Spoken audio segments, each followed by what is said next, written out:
I'm Nathan and welcome to Stories with a Twang. For today's episode, I decided to do another classic. It's called Lost in a Pyramid or The Mummy's Curse by Louisa May Alcott.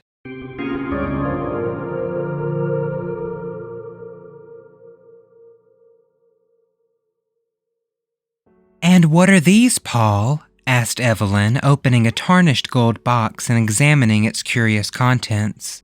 "Seeds of some unknown Egyptian plant," replied Forsyth, with a sudden shadow on his dark face as he looked down at the 3 scarlet grains lying in the white hand lifted to him. "Where did you get them?" asked the girl. "That is a weird story, which will only haunt you if I tell it," said Forsyth with an absent expression that strongly excited the girl's curiosity. "Please tell it. I like weird tales and they never trouble me. Aw, do tell it. Your stories are always so interesting," she cried, looking up with such a pretty blending of entreaty and command in her charming face that refusal was impossible. "You'll be sorry for it, and so shall I. Perhaps. I warn you beforehand that harm is foretold to the possessor of those mysterious seeds," said Forsyth, smiling even while he knit his black brows and regarded the blooming creature before him with a fond yet foreboding glance. "Tell on, I'm not afraid of these pretty atoms," she answered with an imperious nod. "To hear is to obey. Let me read the facts and then I will begin," returned Forsyth, pacing to and fro with the far-off look of one who turns the pages of the past. Evelyn watched him a moment and then returned to her work, or play rather, for the task seemed well suited to the vivacious little creature, half child, half woman. "While in Egypt," commenced Forsyth slowly, "I went one day with my guide and Professor Niles to explore the Cheops. Niles had a mania for antiquities of all sorts and forgot time, danger, and fatigue in the ardor of his pursuit. We rummaged up and down the narrow passages half choked with dust and close air, reading inscriptions on the walls, stumbling over shattered mummy cases, or coming face to face with some shriveled specimen perched like a hobgoblin on the little shelves where the dead used to be stowed away for ages. I was desperately tired after a few hours of it and begged the professor to return, but he was bent on exploring certain places and would not desist. He had but one guide, so I was forced to stay. But Jamal, my man, seeing how weary I was, proposed to us to rest in one of the larger passages, while he went to procure another guide for Niles. We consented and assured us that we were perfectly safe if we did not quit the spot. Jamal left us, promising to return speedily. The professor sat down to take notes of his researches, and stretching myself on the soft sand, I fell asleep. I was roused by that indescribable thrill which instinctively warns us of danger, and springing up, I found myself alone. One torch burned faintly where Jamal had struck it, but Niles and the other light were gone. A dreadful sense of loneliness oppressed me for a moment. Then I collected myself and looked well about me. A bit of paper was pinned to my hat which lay near me, and on it in the professor's writing were these words: "I've gone back a little to refresh my memory on certain points. Don't follow me until Jamal comes. I can find my way back to you, for I have a clue. Sleep well and dream gloriously of the pharaohs."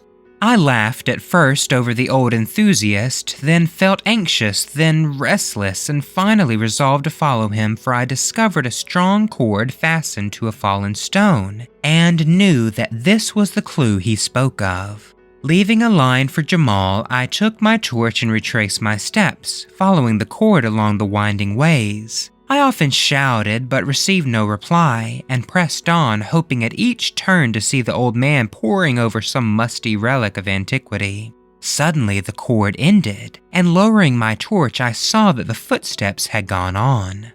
"Rash fellow, he'll lose himself to a certainty," I thought, really alarmed now. As I paused, a faint call reached me, and I answered it, waited, shouted again, and a still fainter echo replied. Niles was evidently going on, misled by the reverberations of the low passages. No time was to be lost, and forgetting myself, I struck my torch in the deep sand to guide me back to the clue, and ran down the straight path before me, whooping like a madman as I went. I did not mean to lose sight of the light, but in my eagerness to find Niles, I turned from the main passage, and guided by his voice, hastened on. His torch soon gladdened my eyes, and the clutch of his trembling hands told me what agony he had suffered. "Let us out of this horrible place at once," he said, wiping the great drops off his forehead. "Come, we're not far from the clue. I can soon reach it and then we are safe." But as I spoke, a chill passed over me, for a perfect labyrinth of narrow paths lay before us. Trying to guide myself by such landmarks as I had observed in my hasty passage, I followed the tracks in the sand till I fancied we must be near the light. No glimmer appeared, however, and kneeling down to examine the footprints nearer, I discovered to my dismay that I had been following the wrong ones, for among those marked by a deep boot heel were prints of bare feet. We had had no guide there, and Jamal wore sandals. Rising, I comforted Niles with the one despairing word, "lost," as I pointed from the treacherous sand to the fast waning light. I thought the old man would be overwhelmed, but to my surprise he grew quite calm and steady, thought a moment, and then went on, saying quietly, "Other men have passed here before us. Let us follow their steps, for if I do not greatly err, they lead toward great passages where one's way is easily found." On we went, bravely, till a misstep threw the professor violently to the ground with a broken leg, and nearly extinguished the torch. It was a horrible predicament, and I gave up all hope as I sat beside the poor fellow who lay exhausted with fatigue, remorse, and pain, for I would not leave him. "Paul," he said suddenly, "if you will not go on, there is one more effort we can make. I remember hearing that a party lost as we are saved themselves by building a fire." The smoke penetrated further than sound or light, and the guide's quick wit understood the unusual mist. He followed it and rescued the party. "Make a fire and trust to Jamal."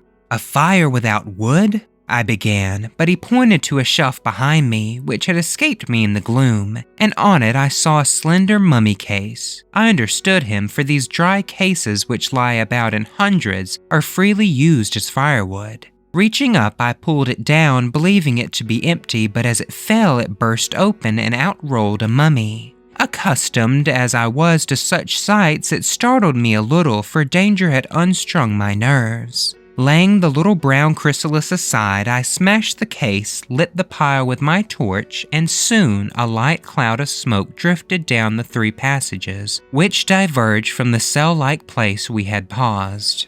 While busied with the fire, Niles, forgetful of pain and peril, had dragged the mummy nearer, and was examining it with the interest of a man whose ruling passion was strong even in death. "Come and help me unroll this. I have always longed to be the first to see and secure the curious treasures which put away among the folds of these uncanny winding sheets. This is a woman, and we may find something rare and precious here," he said, beginning to unfold the outer coverings from which a strange aromatic odor came. Reluctantly, I obeyed, for to me there was something sacred in the bones of this unknown woman. For to beguile the time and amuse the poor fellow, I lent a hand, wondering as I worked if this dark, ugly thing had ever been a lovely, soft-eyed Egyptian girl. From the fibrous folds of the wrappings dropped precious gums and spices, which half intoxicated us with their potent breath, antique coins, and a curious jewel or two which Niles eagerly examined. All the bandages but one were cut off at last, and a small head laid bare, round which still hung great plaits of what had once been luxuriant hair. The shriveled hands were folded on the breast, and clasped in them lay that golden box. "Ah!" cried Evelyn, dropping it from her rosy palms with a shudder. "Nay, don't reject the poor little mummy's treasure. I never have quite forgiven myself for stealing it, or for burning her," said Forsyth, painting rapidly as if the recollection of that experience lent energy on his hand. "Burning her? Oh, Paul, what do you mean?"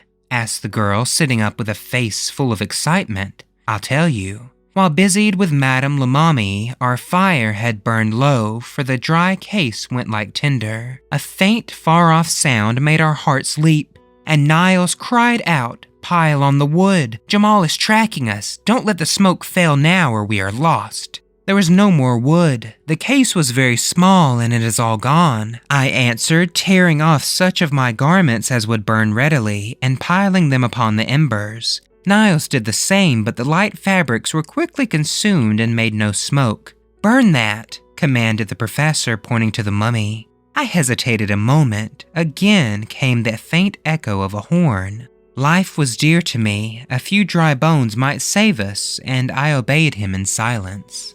A dull blaze sprung up and a heavy smoke rose from the burning mummy, rolling in volumes through the low passages and threatening to suffocate us with its fragrant mist.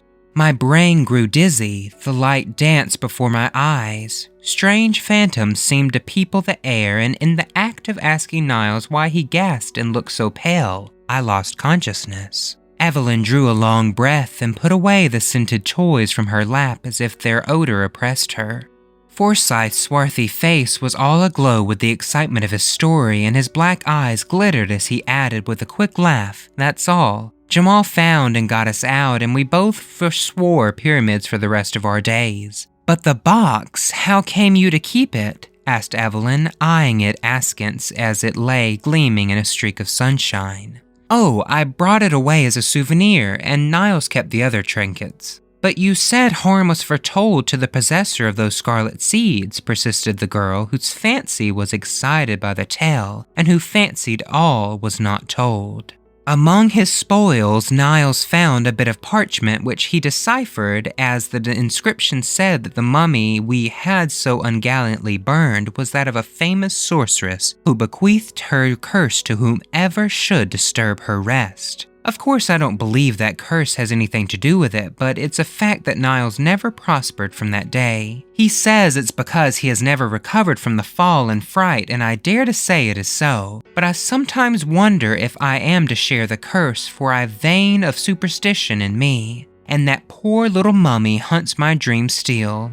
A long silence followed these words. Paul painted mechanically, and Evelyn lay regarding him with a thoughtful face. But gloomy fancies were as foreign to her nature as shadows are to noonday, and presently she laughed a cheerful laugh, saying as she took up the box again, "Why don't you plant them and see what wondrous flower they will bear?" "I doubt if they would bear anything after lying in a mummy's hand for centuries," replied Forsyth gravely. "Let me plant them and try. You know wheat is sprouted and grown that was taken from a mummy's coffin. Why should not these pretty seeds? I should so like to watch them grow. May I, Paul?" "No, I'd rather leave that experiment undried. I have a queer feeling about the matter and don't want to meddle myself or let anyone I love meddle in those seeds. They may be some horrible poison or possess some evil power, for the sorceress evidently valued them since she clutched them fast even in her tomb."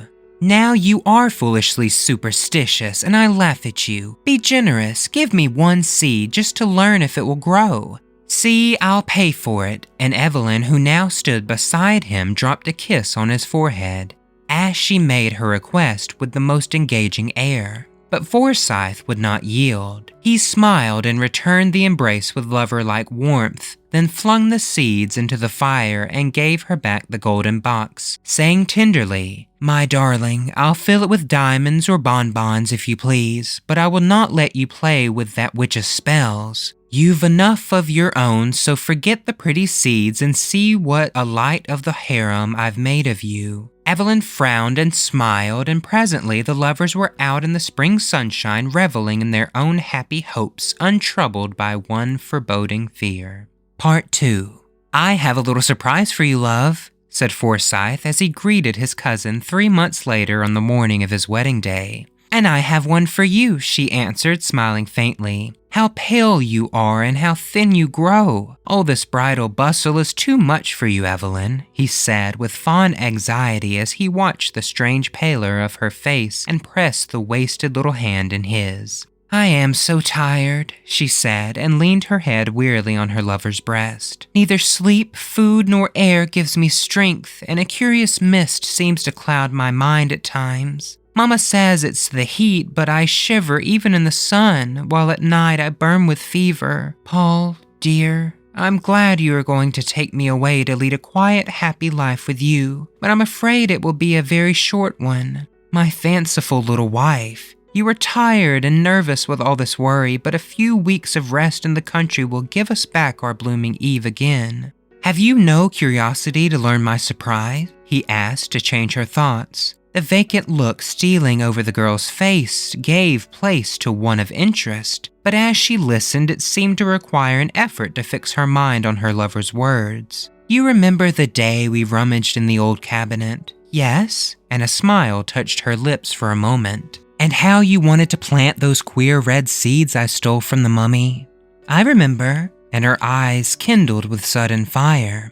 Well, I tossed them into the fire as I thought and gave you the box. But when I went back to cover up my picture and found one of those seeds on the rug, a sudden fancy to gratify your whim led me to send it to Niles and ask him to plant and report on its progress. Today, I hear from him for the first time, and he reports that the seed has grown marvelously, has budded, and that he intends to take the first flower, if it blooms in time, to a meeting of famous scientific men, after which he will send me its true name and the plant itself. From his description, it must be very curious, and I'm impatient to see it. You need not wait. I can show you the flower in its bloom. And Evelyn beckoned with the merchant smile so long a stranger to her lips. Much amazed, Forsyth followed her to her own little boudoir, and there, standing in the sunshine, was the unknown plant. Almost rank in their luxuriance were the vivid green leaves on the slender purple stems, and rising from the mist one ghostly white flower, shaped like the head of a hooded snake, with scarlet stamens like forked tongues, and on the petals glimmered spots like dew. A strange, uncanny flower. Has it any odor? Asked Forsyth, bending to examine it and forgetting in his interest to ask how it came there. No, and that disappoints me. I am so fond of perfumes, answered the girl, caressing the green leaves which trembled at her touch, while the purple stems deepened their tint. Now tell me about it, said Forsyth after standing silent for several minutes. I had been before you and secured one of the seeds, for two fell on the rug. I planted it under a glass in the richest soil I could find, watered it faithfully, and was amazed at the rapidity which it grew. I told no one, for I meant to surprise you with it, but this bud has been so long in blooming I have had to wait. It is a good omen that it blossoms today, and as it is nearly white, I mean to wear it, for I've learned to love it, having been my pet for so long. I would not wear it, for in spite of its innocent color, it is an evil-looking plant, with its adder's tongue and unnatural dew. Wait till Niles tells us what it is, then pet it if it's harmless. Perhaps my sorceress cherished it for some symbolic beauty. Those old Egyptians were full of fancies. It was very sly of you to turn the tables on me in this way, but I forgive you since in a few hours I shall chain this mysterious hand forever. How cold it is! Come out into the garden and get some warmth and color for tonight, my love.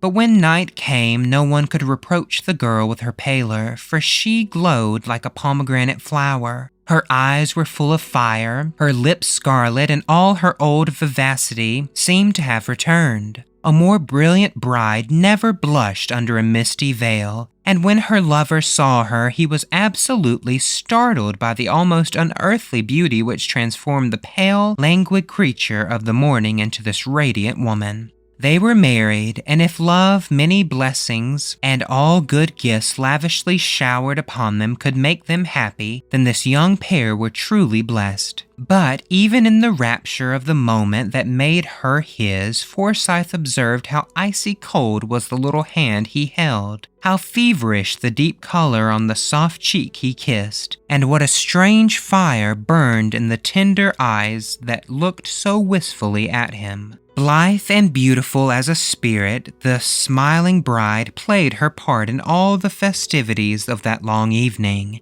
And when at last light, life, and color began to fade, the loving eyes that watched her thought it but the natural weariness of the hour. As the last gust departed, Forsyth was met by a servant who gave him a letter marked "Haste." Tearing it open, he read these lines from a friend of the professor's. "Dear Sir, poor Niles died suddenly 2 days ago while at the scientific club, and his last words were, 'Tell Paul Forsyth to beware of the mummy's curse, for this fatal flower has killed me.' The circumstances of his death were so peculiar that I add them as a sequel to this message. For several months, as he told us, he had been watching an unknown plant, and that evening he brought us the flower to examine.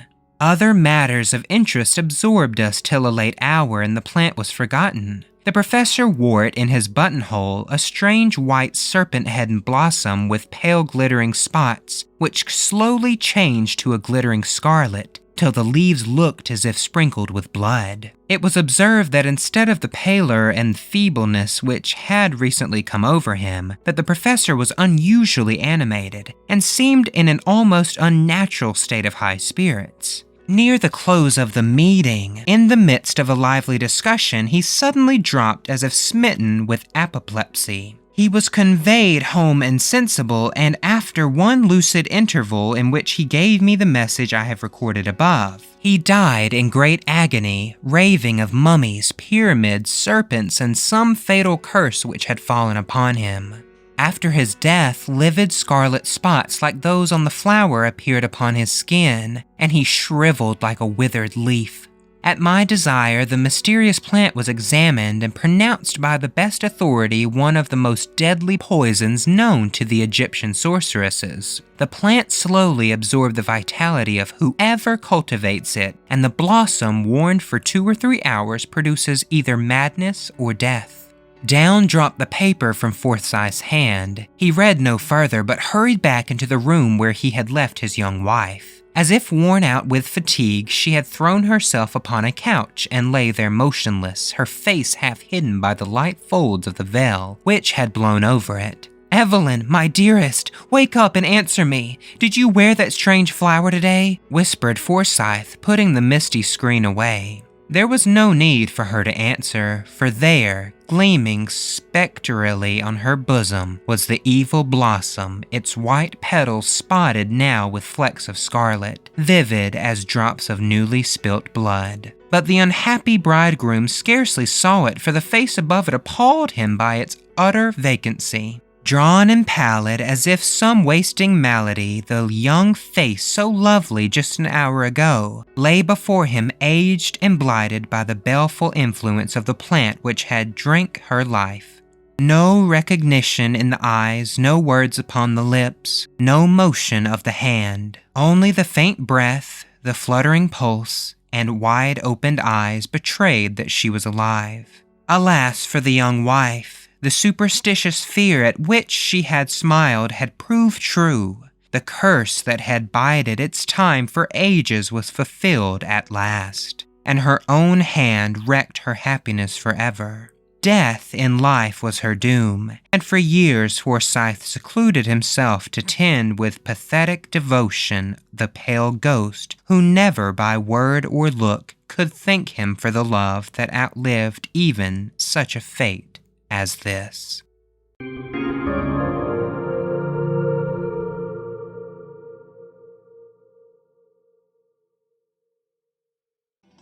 Alright everyone, that's it for this week's story. I hope you all really enjoyed it. If you would like me to read a story on the show, you can send them over to storieswithatwang@gmail.com.